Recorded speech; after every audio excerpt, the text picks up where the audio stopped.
request Dr. Veena Kumariji, Director Mines, Government of India, please come on the stage, please. And Mr. Veermaniji, Mr. V.S. Pandeji, D.G. Chaudharyji, Dr. Venugopal, Mr. Akshay Mathur, Mr. Vikram Rastogi, and Mr. Sunil Arora.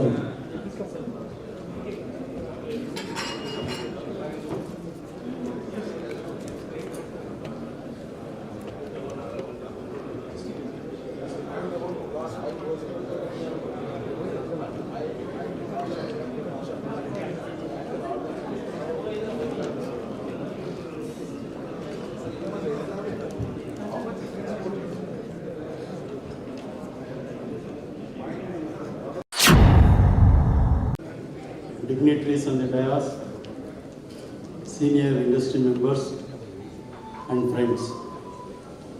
At the outset, I would like to thank the organizers, FIXI, for giving me an opportunity to share some of the ideas. They have given me a big subject. The title is in 3 lines. Non-grant of quarrying leases, problems arising, there are so many issues. That I made it to 1 line. The issues confronting the industry. So I would like to focus on some of the issues which already in the inaugural session you have got the positive indication both from the Government of India and the state government that they are going to address all those issues.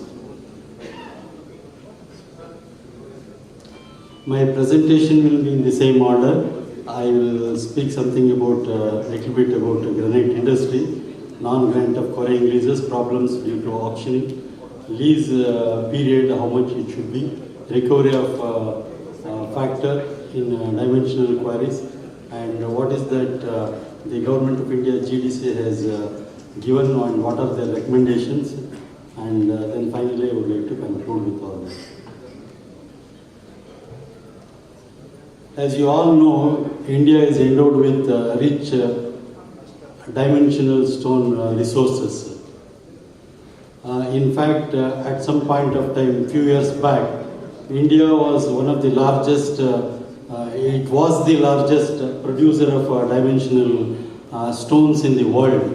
They were the leaders. In fact, this position has to be given to other countries. China has overtaken and other countries have overtaken. It is because of non-supportive policies of the government. Maybe they have not, as the secretary was telling in the inaugural function, for some years they did not have interaction with the industry. Therefore, they were not able to focus on the problems faced by the industry. Now they are open to these suggestions and hope these issues will be sorted out.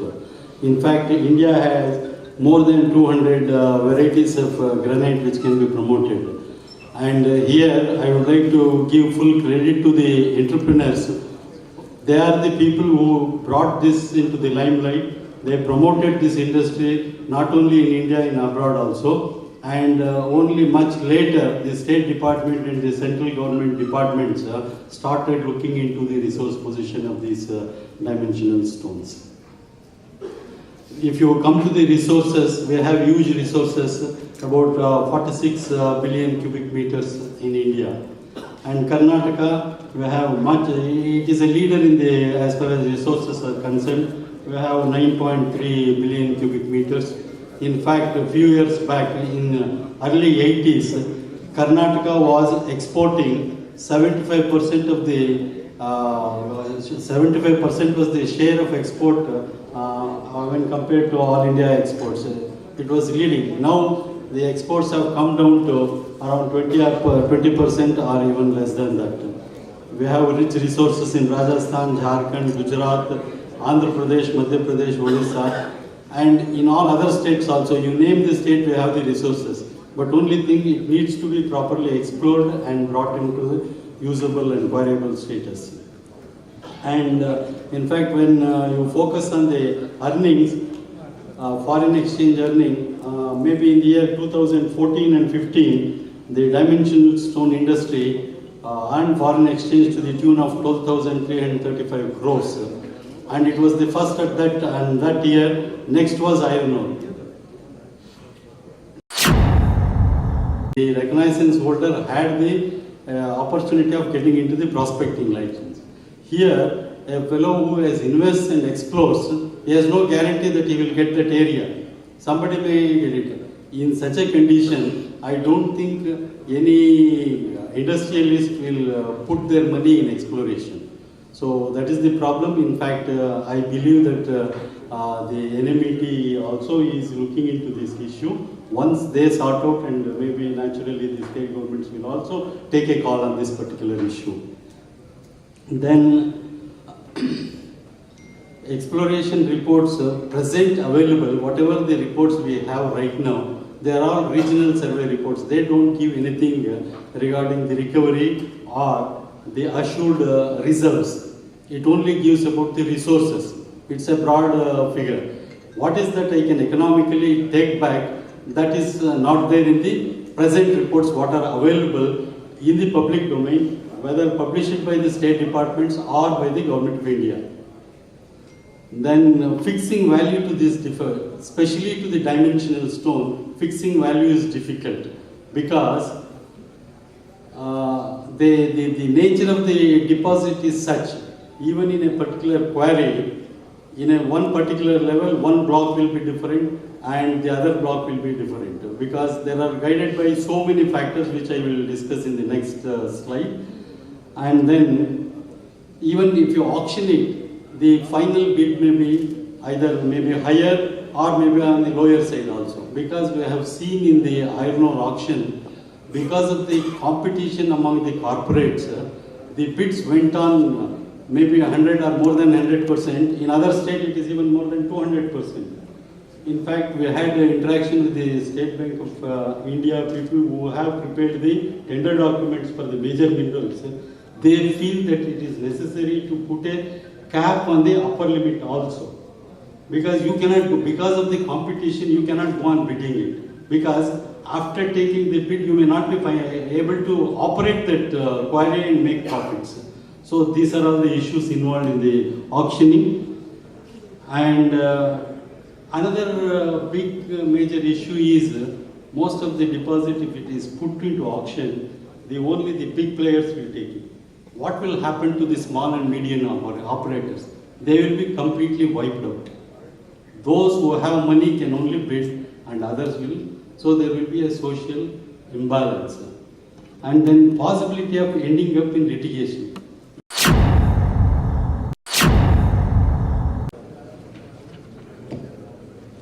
I would like to thank the dignitaries of the dais and FIXI for giving me the opportunity to share the issues faced by the Indian granite industry. During this talk, I will be focusing on the US market, which is a key market for the most factories and the market that sets the trend for most of the world. In 2008, the USA saw the biggest slump in the real estate market. With subprime crisis and recession in the US, Indian granite took a hit like every other building material. However, a decade later, things have changed. The US has come out of the recession and the countertop market, which is the main use of granite, has also recovered. Unfortunately, quartz has taken 80% of market share, but why granite sales not increased?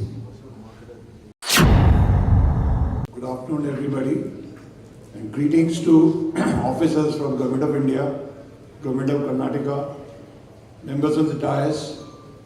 It gives me immense pleasure to speak to our fraternity from Karnataka, Tamil Nadu, Andhra Pradesh, and coming from Rajasthan, I would specifically like to share some of the things that we have been able to do there, and also share with you some of the statistics and other overall status of the mining industry vis-a-vis the clearances, allocation process and others.